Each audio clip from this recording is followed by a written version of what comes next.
Good evening, I'm Tim Connolly with a look at sports.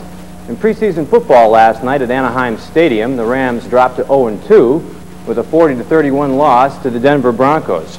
Jim Everett completed 16 of 24 passes for 168 yards and a 17-7 halftime lead. In the second half, though, the subs played, and Denver outscored the Rams 33-14 to hand the Rams their second loss. Coach John Robinson indicated he was pleased with what he saw, saying the Rams are better now than they were last year at this time when they were 2-0. Sport. He didn't seem nervous in his first Wimbledon final, but in this point, Becker hits the backhand for a winner. Edberg was leading 3-2 when the rains came. They played 22 minutes. It's only the second time in Wimbledon history that it's been rained out. They'll resume play tomorrow with Becker serving. Over to baseball, and the pennant races are heating up. In the National League West, the Dodgers' lead was cut to 3.5 games over Houston and 5 over the Giants. Let's take a look at some highlights. 5-0.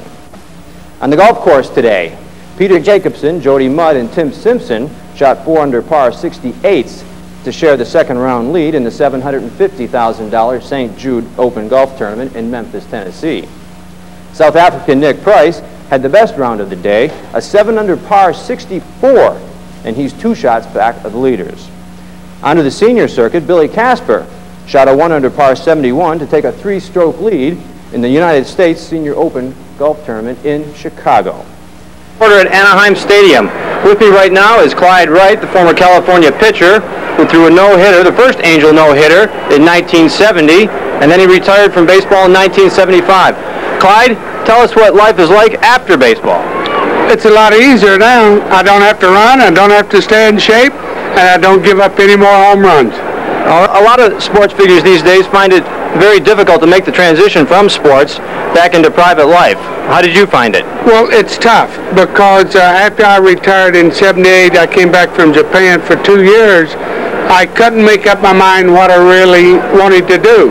But in 1980, I opened up my own pitching school. I still work with kids. I'm still involved in baseball. So that's, what I want to do, and I'm involved in it. How did you? I just went blank on the mound. I said, there's no way this could have happened to Noah Hillbilly out of Tennessee. Changed since the time you've left the game till now. The guys are bigger, they're stronger, and they hit it farther. This is Tim Connolly, Clyde Wright, Anaheim Stadium. Back to the booth. Tonight's game, the Celebrity All-Stars versus the Gar faculty. Hello, ladies and gentlemen, I'm Kurt Ruth, and we're here tonight at Gar High School for tonight's exhibition basketball contest between the Celebrity All-Stars and the Gar faculty. It should be a lot of fun tonight, and for more on the game, let's go to broadcasting partner Tim Connolly. Tim? Well, actually, I was doing both at one time, and since, the characters are so much different from each other, I had a great time doing both, but now I'm just doing Out of This World, so I have no choice. Do you find time to, are you finished with high school, or are you still going to high school? I just graduated last year, and I've been working ever since. Do you have any plans on going to college? The way I see it is I'm going to work for a couple years first, then probably 90, 91, I'll go to a community college for 2 years. Just to have something to fall back on in case it doesn't go through.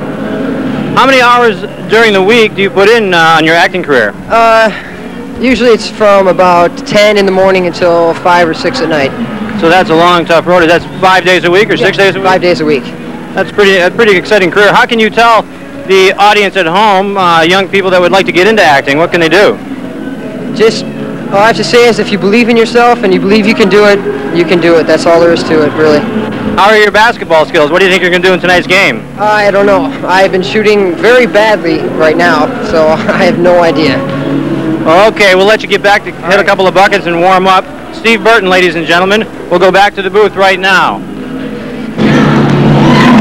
Coach Dave Newell has his West squad practicing once again in preparation for the 605 Freeway All-Star game. With all the young all-star talent from the local area high schools, it should prove to be an exciting and high-scoring game. Young starters like Michael Carter, the quarterback from Long Beach Poly, and running back Ralph Della Torre out of El Rancho could prove to be the catalysts if they can get their passing and option plays in high gear early. Tim Connolly, and this is News Brief. Speeding motorists in Norwalk may soon be greeted with a subtle reminder to slow down.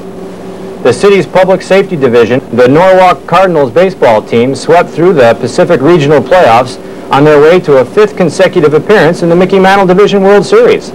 The Cardinals unleashed a barrage of homers in the final 2 games of the playoffs held at the Lake Center Athletic Park in Santa Fe Springs. The Cards pounded the Montebello Stars 17-4 in the 3.5-hour final. Cards' Mark Newfield belted 7 homers and 3 doubles in the final 5 games of the Pacific Regionals. Manager Manuel Paz hopes his team can continue their hitting spree during the World Series in Connecticut. Now I'll be back at 11 with a complete sports wrap-up. I'm Tim Connolly at CA Sports. Benoit Hogue, 8 points versus the Nordiques this season. There's the face-off. The Sabres control it. At the blue line, Sutton has it. He takes a shot, he scores!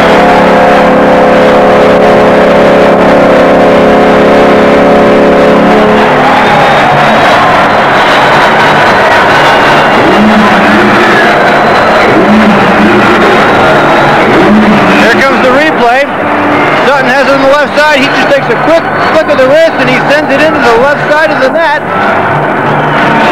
Team left in the 3rd period. The Sabres have tied it at 4-4.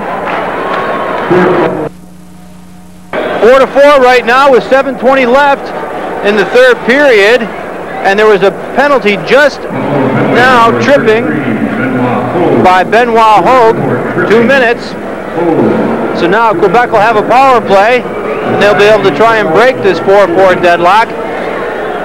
Quebec has won 3 out of the 7 contests so far this year with the Sabres. They've tied 2 more.